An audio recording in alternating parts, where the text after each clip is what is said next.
Welcome everyone to the L7C podcast MMA edition. Today we got a special episode for you guys. We're going to be talking the return of Jon Jones at the last UFC event.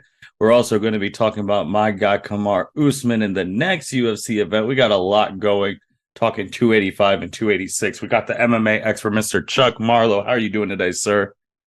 Doing fantastic. How are you doing today, Martin? Good, man, Chuck. UFC 285 just concluded about a week ago, and we're already getting ready for 286. I feel like these were super close. I don't think I remember big UFC events being this close before. Booked it up this year. He has packed everything back to back to back. The only thing with that, I will say, is there probably will be a little bit of a layoff period where it's not going to be as eventful. But I hope and I look forward to him just packing some more in and getting some more fights going.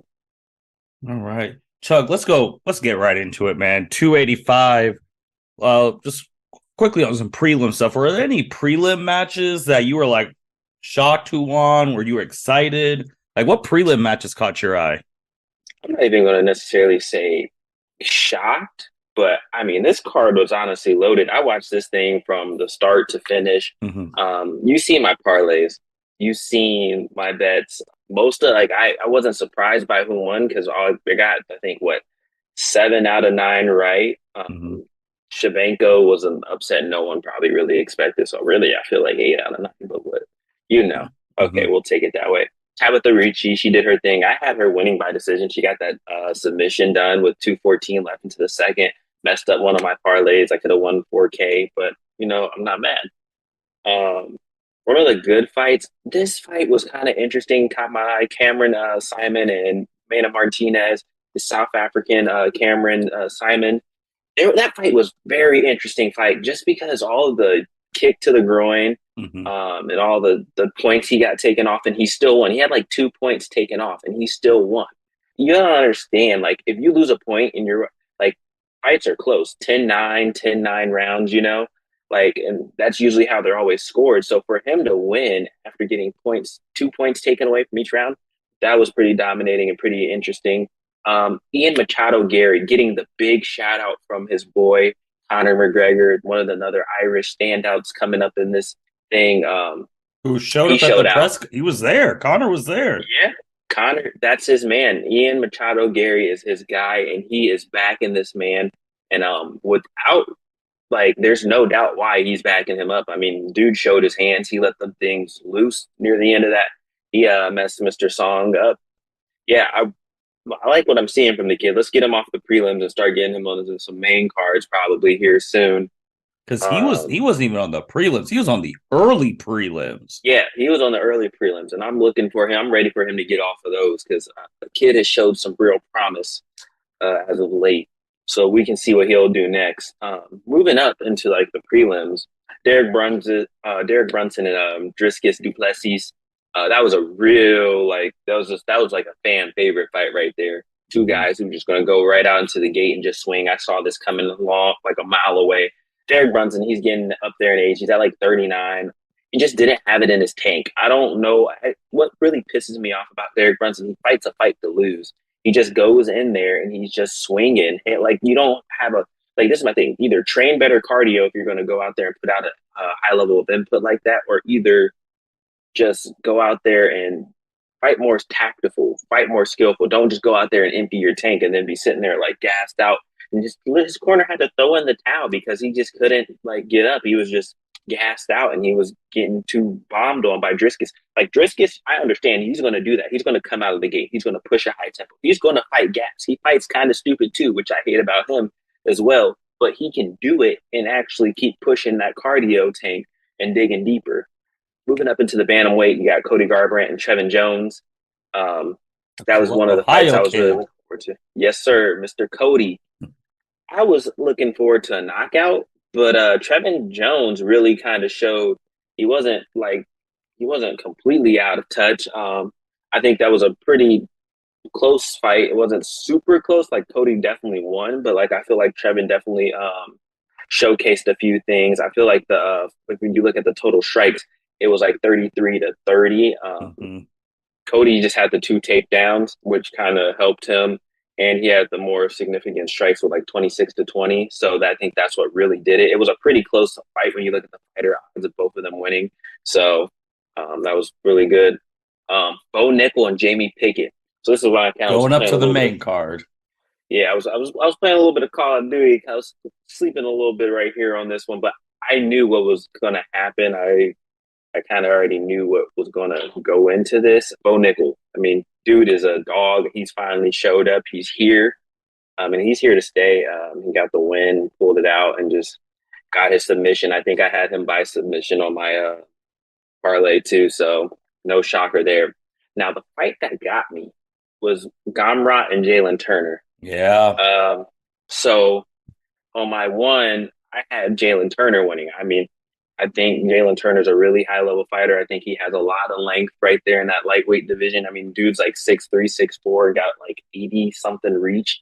And in that division, that is very great length, and that's going to separate yourselves from your opponents. And he can use that length. I don't think he used that length too well in this fight. I think he could have used it even better. I mean, but if you look at the total strikes, it was 89-62 in favor of Gamrot. So, and he had 4 takedowns, and that's where it kind of favored him.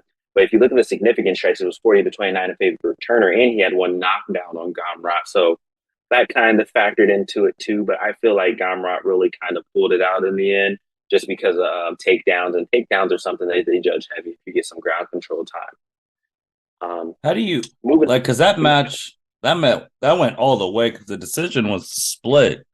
Like, yeah, so that's the thing though. You never really want to leave it up to the judges. That's something that I feel like most fighters you obviously don't want to go balls to the wall aiming for a knockout, like putting everything out there for a knockout. But you ultimately don't want to leave it in the decision of the judges. We've seen time and time again, judges just stink. They suck. I mean, they mess up and they don't always get things right. I'm not saying judges got it wrong in this case. I feel like you could have really tossed it up either way. I feel like it was more in favor of Gamrot, and I feel like he did more to end up winning. But you could also argue for Turner too, if that's who you were rooting for. I think I have a little bias going into it too, so that can also factor into it. That's the thing when you're looking at these fights, you have to look at it without bias. Once you look at it without bias, you can see who the clear winners really are. And I feel like a lot of fans usually, when they get angry at judges and stuff, they're looking at this with some sort of biasness. Agreed. Then you go up to the yes, sir. next fight, Jeff Neal. How did you feel about this one? This one went 3 rounds. It did go 3 rounds. It went further than what we thought. Jeff Neal missed weight by, I think, 4 pounds. Kind of just seemed uninterested in, he was just super into himself in the fighter build up and hype up for this. But Shavkat, oh my gosh, he showed up. I had him winning by submission too. Man, I'm happy he's finally up here on the main card, and he's got to showcase what he has in him. He had 120 total strikes to his 69, I think, and he landed 65% of his strikes compared to his 48. He had 113 significant strikes to his 69 significant strikes, and he had the submission attempt, which ultimately got him the win. He showed his skill. He showed that he's a fighter, and he's ready to put some fights on in that welterweight division and see what he can do. Hopefully, eventually, he'll get something up in the rankings. He'll move up a little bit more, and we'll see what he can do next against some maybe even higher level opponent than Jeff Neal. I'm not saying Jeff Neal's not great, but I think there's definitely better fighters in that welterweight division. Shavkat to test his vessel against. So, Chuck, man, besides obviously Jon Jones, he was the main event, all this stuff, but I feel like this was, if not as big or bigger story, because what the hell happened here with Valentina and Alexa? I saw some of the odds. This was one of the biggest upsets women-wise in a very, very long time. Like, what happened? Biggest upset since Juliana Pena and Amanda Nunes. You look at the fights like Holly Holmes and Ronda Rousey. Cyborg and Amanda wasn't really an upset, but most people thought Cyborg was unstoppable, and Amanda beat the brakes off of her. It's fighting. This is the fight game. This is what people come to see. This is what I love about MMA is the underdog. People just count out, There's it's like, oh, Shevchenko has this title run. Oh, Shevchenko's this, Shevchenko's that. Shevchenko dominates. She's gonna dominate this whole fight. She's gonna win, no problem. Game over. This is too easy. She got this in the bag. Alexa said, nope. Viva la Mexico. They got what, two championship holders now, Brandon Moreno and her, both fighting out of the same camp too. Oh yeah, they're live in Mexico right now. When you were watching that fight, at what point did you think, oh, Valentina actually is in trouble? When did you figure that out? When I was looking at the striking, I mean, yes, when you look at the striking, you would say Shevchenko landed what 73% of her punches, but she only threw 228. Alexa had volume because she's more of a boxer striker. I mean, she can throw the hands. I mean, but she obviously showcased that she can grapple and she can wrestle too a little bit. But I don't think she had the advantage when it comes to wrestling because you look at Valentina, she had 4 takedowns out of 6. I think 67% completion on that, and so she didn't really have the grappling too down, but she also had it to where she knew where to take advantage of her opponent if she turned her back. What she did, she missed that kick, and Alexa said, I'm a spider monkey. I'm jumping on this right now. And she sank that bitch in and she choked her out. I mean, I love it. Once she missed that kick, I was like, ooh, she's either gonna counter with something big, but she jumped on that back and she said, look, this is my opportunity. And she squeezed. I don't know if you saw the picture or the graphic of once she lets her arm off, but her face was red. You see the little white line where her arm was just choking her ass out. Like Alexa, I think she had some stuff to definitely work on in the grappling and the wrestling department, but she showed what she got as a striker. She had a hyper output. So with them now, obviously, because there's a new champ, do you have the new champ test herself against someone else before a rematch, or you go right into a rematch? Okay. We need a rematch. I mean, we've seen this time and time again now at this point. Dana likes building up stuff. He knows this is going to sell now. He knows this is going to sell. Ooh, an upset, sell it, book it. This is definitely going to happen probably 3 or 4 months from now, maybe a little bit longer. I don't think either of these fighters are nursing too major of injuries. It wasn't a fight where they really walked away like banged up. So I look forward to them fighting here again real soon here in the near future. I don't know. I think Shevchenko was kind of winning. I don't think she was winning dominantly. I think she was up like maybe I don't know. I don't know if you want to look at it round by round breakdown. I'd say you give round 1 to Grasso for sure. If you look at the striking, the output, she just had landed more strikes. I don't think she landed a higher percentage, but she just landed more strikes. Round 2, I think you definitely give to Valentina. She had the ground control time, 2 on takedown. She had her on the ground. Round 3, you go back and you look at it. I'd say you can really kind of give that one a toss up, but I'm thinking more because you have the ground control time and the 2 takedowns from Shevchenko, but you also had the striking output that Alexa had, which was like 70 to 53. So you can go either way with that, but I'd say maybe potentially you can give that to Alexa. And then you look at the round 4, it was kind of working in favor of Valentina a little bit, but she missed that kick. And then boom, she jumped on like a spider monkey and sank it in, and she walked away with champion tonight.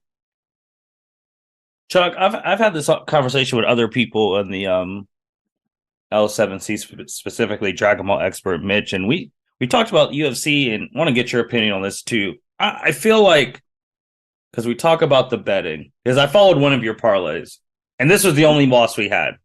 This one. I feel like combat sports is the hardest thing to bet on because someone can be put to sleep at any second. What are your thoughts? I 100% agree.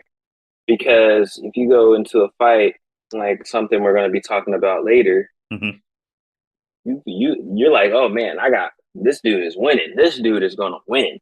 Without a doubt, he's going to win. He's going to dominate. He's going to dominate. Oh, he's dominating. You might even do a live bet. That's what really can get you. You do a live bet.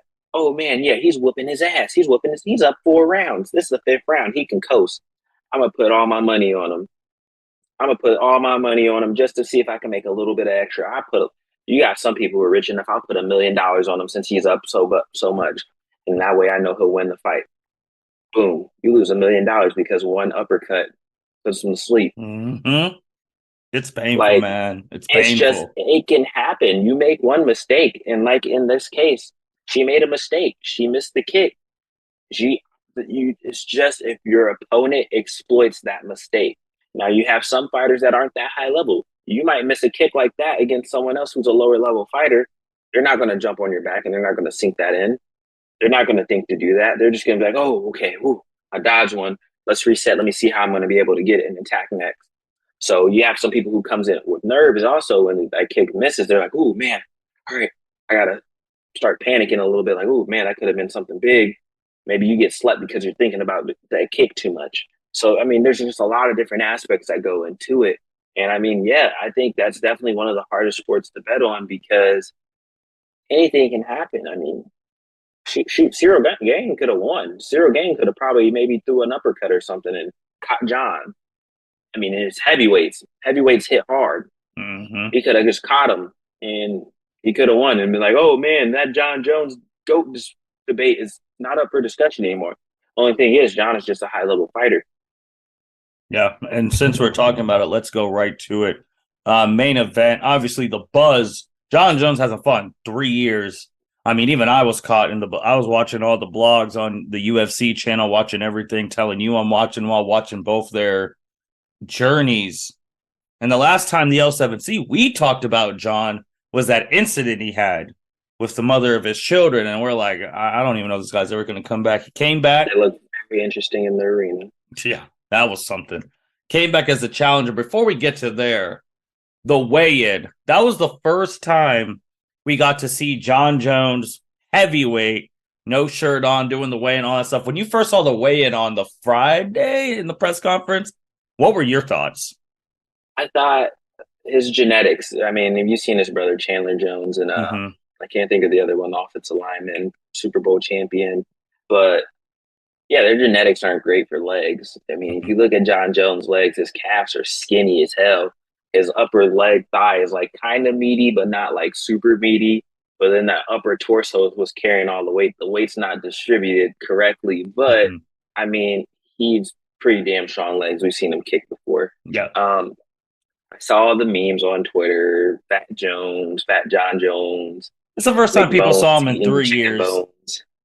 Yeah, and I mean, you got to think it's 3 years. Jon Jones also isn't young. I mean, he's not 19-year-old, 21-year-old Jon Jones just now winning world championship. Like he's not babyface Jon Jones no more. He's a grown ass man with gray hair.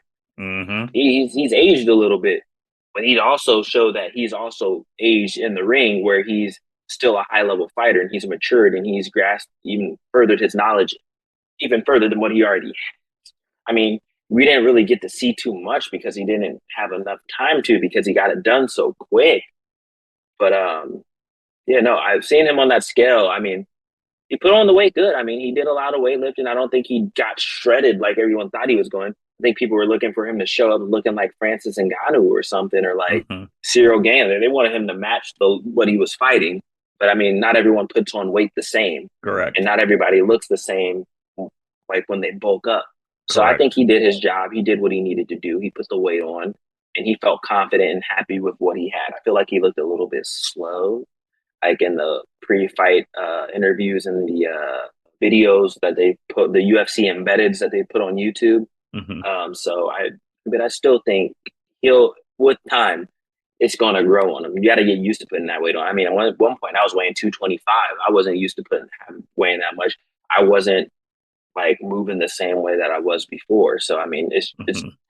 it's not easy being weight. I walk around at 185 comfortably. Putting on 40 pounds or even putting on like 20 plus pounds. I mean, that's different. Yeah, no, agreed. So he came in odds favorite too, and this is his first heavyweight bout, and it's not even just his first one; it's for the title. And Chuck, just unbelievably, round one, 2 minutes 4 seconds submission. He submissions Ghana, and Jon Jones wins his first UFC heavyweight fight and is now the champion. He's the UFC heavyweight champion in his first fight. When he finished it off, after not even fighting for 3 years, Chuck, what was your reaction? I was surprised. I mean, I was shocked. Even I know who Jon Jones is. Mm-hmm. I watched Jon Jones my whole life. He's one of the reasons I love MMA so damn much. Mm-hmm. I was still surprised. I mean, no one expected that. No one expected it to be that quick. No one expected Cyril to just get pummeled the way he did. I Yes. mean, it like, and then also I think it was just the form of the choke. It was that same kind of choke almost as he did with Lyoto Machida when Lyoto Machida dropped, but he was more just in a position that we see Khabib in a lot, where he just has him up against the cage, leg locks kind of going so that way he can't maneuver and move. Started getting the choke in, but you got to think Jones has really long like arms that he can maneuver really well, which we've seen multiple times. And he just sank that choke in. And that's why everybody was like, why does this look uncomfortable? Oh, shoot, he tapped. Why did he tap? They're like, oh, what happened? That choke was like, he was choking him out. Like, people don't realize, a lot of people who don't do MMA or like judo or jujitsu or a lot of these other grappling type of styles, when someone gets on your neck like that and they're cranking, especially people with long arms like Jones, that shit, you will feel it. Like you feel all the blood rush to you. Like you're just like, I'm about to pass out. Like he was choking him out, and I think Jon just did it good. I watched the fight. It was a strike that gained through, and just Jones timed it perfectly. He's a high level Greco-Roman wrestling. Like he's done this for so long, and he just dipped underneath, level change, shot for that takedown, grabbed him up, pushed him up against the cage, and he just worked his wrestling. He, like he said, he knew as soon as he got his hands on Gane, that's where he was going to feel more comfortable. I mean, yes, he's a high level striker. We've seen it time and time again, but grappling is what really Jon Jones can hone, because that's just something he's done for so long. Man, agreed. He won. Of course, he did the Baja thing as referring to himself as the GOAT. And not even just that. He already made a call out for his Oh next yeah, fight, and his person was there, the heavyweight ghost Stipe Miocic. Like, how did you feel about John already calling him out? he wants to clear that division. I mean, this is Jon. I'm not surprised. This is what Jon Jones does. He'll be in that division. When he was in that light heavyweight division, he said, I'm determined to clear out this division. Anyone who thinks that they can come in and try and come for my belt, or anyone who's been in here and wanted this belt, I'm going to show you why I'm the best and I am the greatest at what I do. And I'm going to clear out and I'm going to demolish everyone in this heavyweight division. And that's what he aims to do ultimately. Surprised I didn't hear a DC call out, even though they definitely look like they squashed their beef. I mean, But it's interesting now because DC is like one of the top MMA and UFC announcers, and like he does yeah, his he's giving analysis. It's weird that I was watching one post pre-fight thing, and you had 4 people on the table who Jon Jones has beat. So yeah, so I mean, obviously he's transitioned on now. I feel like he's it'd be a lot. matured. Yeah, I feel like it'd be a lot different if DC was still fighting. I'm going to say he matured with a pause though, because it's still Jon. Mm-hmm. We've all seen Jon before, where we're like, oh, Jon's going to change, Jon's going to do good, and then boom. I also think that Jon's at this point in his life where he's a little bit older and he's a little bit smarter, and I'm hoping that's the case. I'm hoping. I don't like the look that him and his wife had in there when like she went for a kiss, and they already kissed before, and then he kind of was just like gave her a kiss on the forehead, and then she was just kind of disappointed. I don't know if you've seen that on Twitter. It was kind of funny, but I mean, it's just stuff that happened. I think it was just a mistiming thing. People are looking too deep into it. Right. So what do you think this fight? People are already saying maybe 3 months. This is the summer fight. Like, how quick He do you said, think? I mean, Jon said he's fine. He said he's healthy. He didn't get hurt in that fight, and he said, "Look, I'm comfortable to fight as soon as possible." So I look forward to him trying to fight as soon as possible. Jon Jones is one of those fighters. He will fight as much as possible if he can. If he has no injuries, he will continue to go out there and he will do his thing. He's not going to go and just hibernate like some fighters do. He's going to sit there and keep pushing out fights. I hope, and this is my hope, as someone who lives in the Northeast Ohio area now, Mm-hmm. let's book this shit in Cleveland. Let's sell out one of these arenas and Okay. let's get a fight going in Northeast Ohio. Okay. Let's make it happen. You brought up Khabib, and Khabib actually tweeted about Ghana saying, "Hey, man, if you want to come to our camp and learn how to wrestle, we can get you like teach you some wrestling so you could really be a true heavyweight champ." Like, how would you feel if he went to Khabib's camp and learned some wrestling? Yeah, so that was actually back in 2022. He shot that out to him, shot that Mm-hmm. idea to him, and he didn't take it. And I mean, honestly, if he would have took it, it might have been a different fight, and it might have been completely different because he did what John Jones did, what a Khabib move was, and he kind of hooked those legs. I mean, John Jones has been doing that for a while too, but he locked the legs up and he got him up against that gate and sunk that choke in. And honestly, if Cyril Gann was not traveling, training with Khabib and his team, he would have been able to maybe combat that, and he maybe would have had some type of workaround or a way to get his legs out, or maybe work and maneuver, and he would have maybe put up a better fight, and he would have been able to shoot or I mean, not shoot, sprawl, and maybe defend that takedown. So who knows? I definitely think that they should have maybe potentially did something. He might still go back and do something. He might try and re-up on that offer and try and go back and become better. But I don't know how serious Cyril is about this, just because kind of some of the things I've heard him say before. He doesn't train until the fight is announced. He doesn't take it. I don't feel like he takes the fight game as serious, because some people don't expect to make it to this level. Some fighters are Mm-hmm. just like, I just want this paycheck. I want to get to a certain amount of money. I just want to, this is what I want to do. Oh, I made it to the UFC. This was my goal. I never really had an end goal of being champion or anything, but like, I don't feel like Cyril's really as determined as what we see in other fighters. I mean, you look at that UFC embedded video, he was sitting there just playing FIFA, and Jon Jones is like offended because he's sitting there playing FIFA instead of training for his fight. I understand people are going to play video games in their downtime. I do it all the time. I mean, most fighters do too. But it's just like, this is a time where I feel like you should be training. You're just like, haha, I'm joking around, I'm just playing video games. Right. So no rest for the weary, man, because we don't even have a month till the next big UFC thing. It's in two. At the time of our recording, it's about in a week.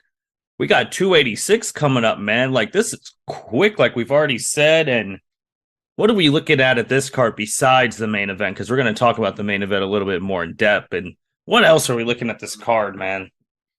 I say this is a pretty loaded card. This has a lot of new faces and some faces that have been here for a while. A lot of high level fighters, a lot of good things to look into.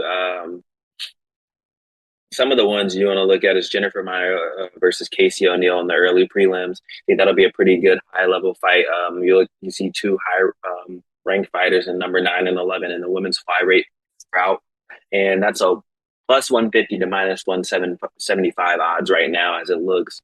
I don't know. Casey O'Neill's favored, but Jennifer Maia has been in this game for a pretty long time. I think she's one of the high level fighters, and she's very smart and tactical. So we'll see. I don't know. That one's kind of just up in the air for me. One of the other ones is Christian Leroy Duncan, coming out of the United Kingdom. That's going to be one of his first fights. One of those names most people don't know about. So I'm not even going to go into it too deep, but I'm just saying, look forward to what he's going to do and what he can showcase in those early prelims. Moving on to the prelims, Yanal Ashmov, Mhm. Maz, geez, versus Sam Patterson. There's a lot of United Kingdom fighters on this card because obviously it's in the UK. It's in London. Um, been to London, beautiful place. There was a funny story. There was a fight night the day after I left from London. It was Curtis Blades and I forget who else. Really wish I could have went to that and saw that. But yeah, Yanal Ajmov, look up, watch some of his fights, like watch some of his stuff. Look forward to him. Really high level fighter, potentially a knockout on that fight. I mean, that's what I'm going to call her here early. But moving to the main card, yeah, Marvin Vittori versus Roman. Never pronounce his last name. Dolidze. I can never Mhm. pronounce it. But Marvin, let's see if he can get back into this win column. I think he's coming off of a loss. Roman's coming off a win. I really am looking forward for Marvin to try and get back up there. We have some new competition in that middleweight division for that title against Alex Pereira. If Alex Pereira wins against Izzy, even though I feel super kind of confident in saying that he will. But I mean, like I said, this is the fight game. Anyone can win Mm-hmm. on any single night. But I think I'm really looking forward to what Marvin can do. That's going to be a banger of a fight. Because Roman's 12-1, so it's not a little scrub that he's fighting against. One of those two will be fighting for the title very soon. Moving up, uh, you have Gunnar Nelson versus Brian Barberena. I love Brian Barberena. Just one of Mm-hmm. those. That's going to be that fight right there. It's going to be bloody. I'm just going to say it now. Bloody. It's just going to Currently, be a bunch of. currently, which I don't know if you know this site, it's called Bet Fights Odds. It has all the odds from all the different sports books on this site. So depending on what sports book you use, you can see who has the better odds and check that out. I'll put this link in Chuck's description episode below. But your guy Barbea on BetMGM is a plus 280 underdog.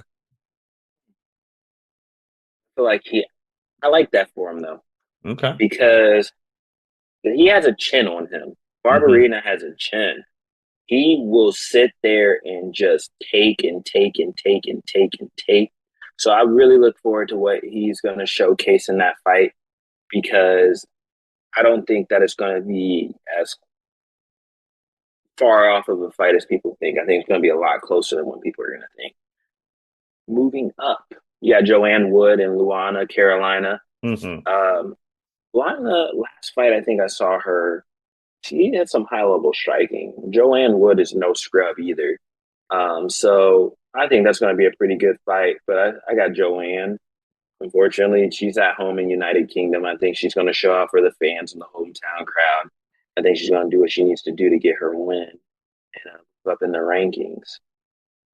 And then moving up, this is the one I really been wanting to talk about. You Justin. got Justin Gaethje and Rafael Fiziev. Mm-hmm. Uh, you're talking about two great fighters.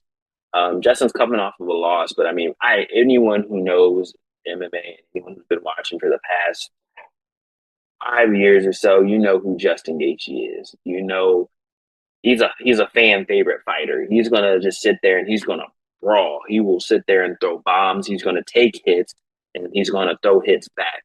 Rafael Fiziev, if you've been watching recently, dude's out of Kyrgyzstan, one of those other, I think Russian or is it Azerbaijan? I can never pronounce it, but he's one of those fighters. And you get all these fighters from all these different countries. You got to start learning all these pronunciations. But he's a fighter who pushes a tempo.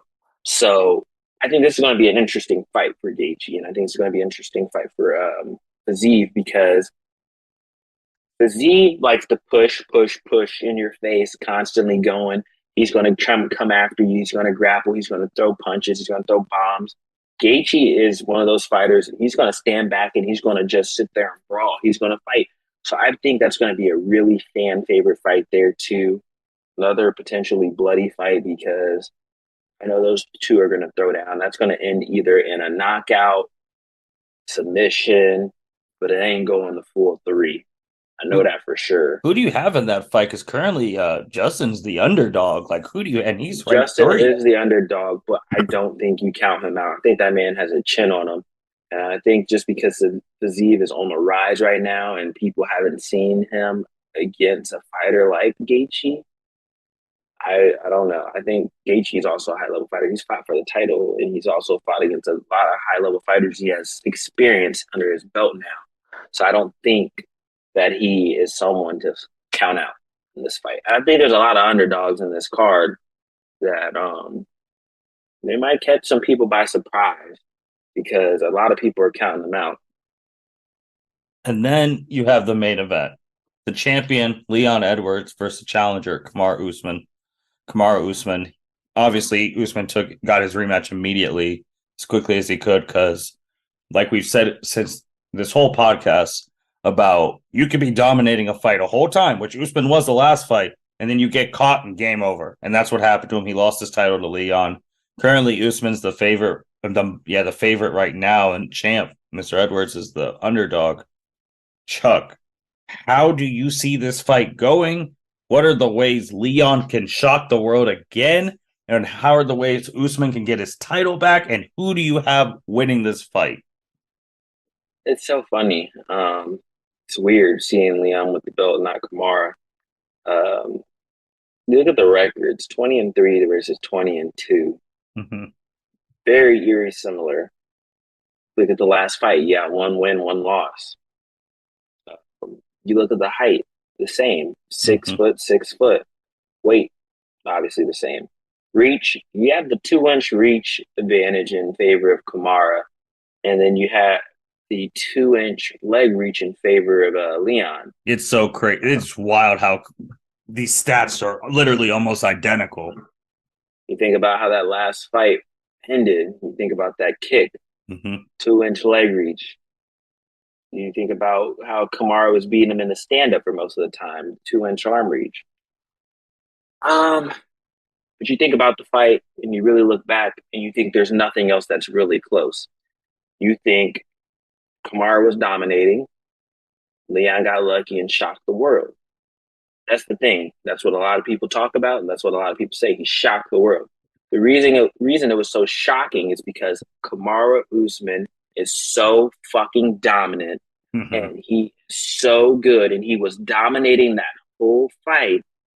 And don't get me wrong, Leon did a high level feint, and then he threw the kick, which was great high level fighting, but it was a mistake by Kamara. Now, if he can get Kamara to make another mistake and he can capitalize off of that, I think that's how he walks out with a win. But he has to really capitalize off it because I don't see Kamara easing up, and I don't see him letting him get an opportunity to win.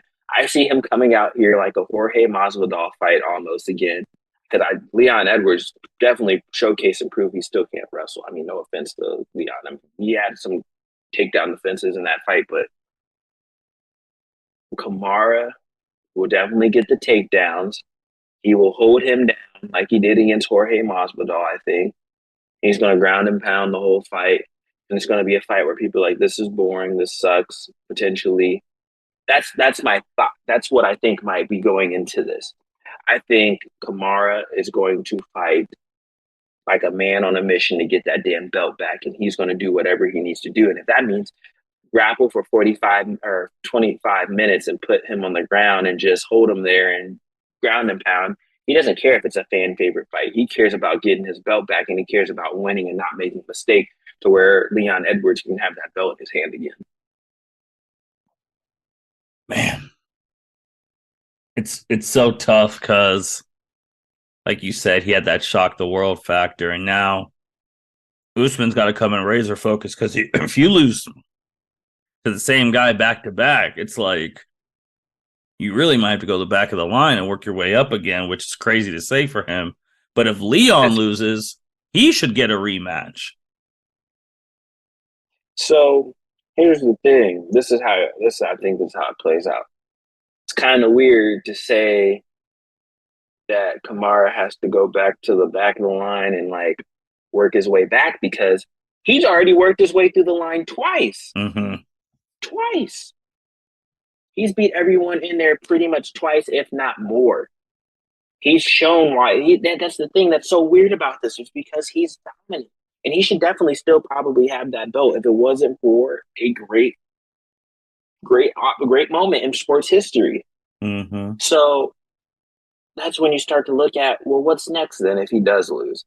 So does he go for another fight and then people are kind of like, I don't think he deserves it, or what? Do you put him up against the number one and then you see, all right, he fought against the number one, he beats the number one, do you put him back up for it? Or if he loses to that number one, do you keep moving him down a little bit?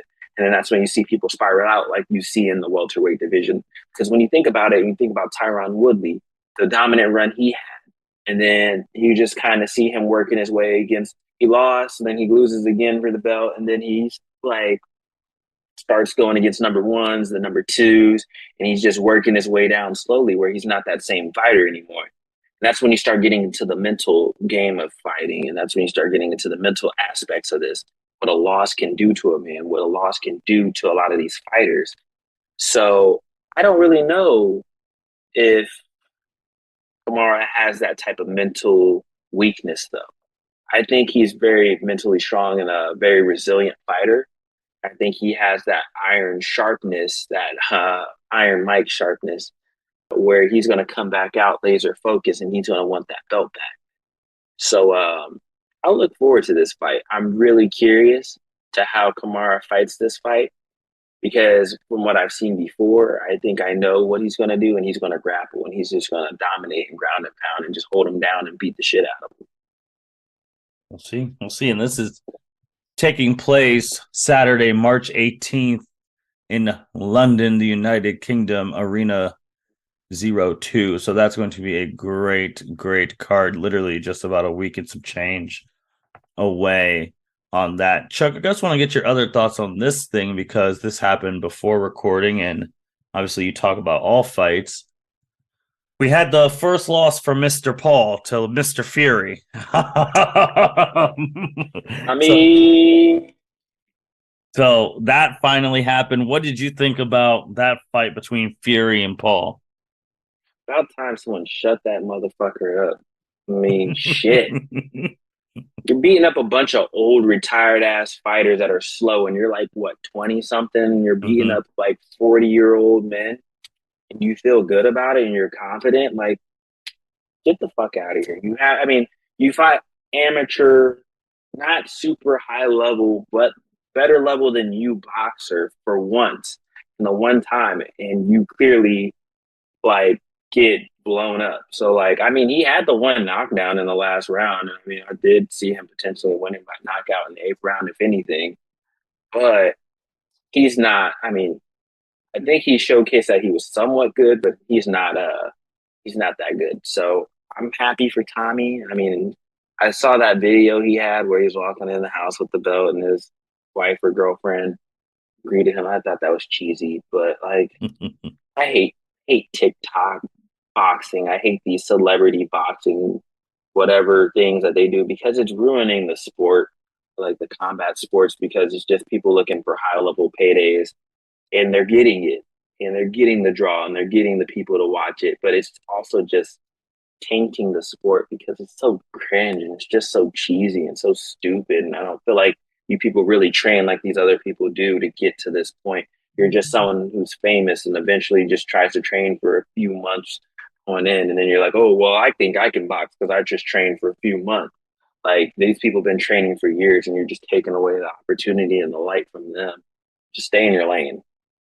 Well, eventually Paul will have another fight down the road and everyone will be watching. So we'll see. We'll see. Chuck, anything else with the UFC? I mean, now with Jon Jones as champ, Dana White's even said there's probably never a chance that Francis Ngannou comes back because of that terrible negotiating. Like, is that Francis done? Also was talking shit on Twitter, and Jon Jones shut that shit down immediately.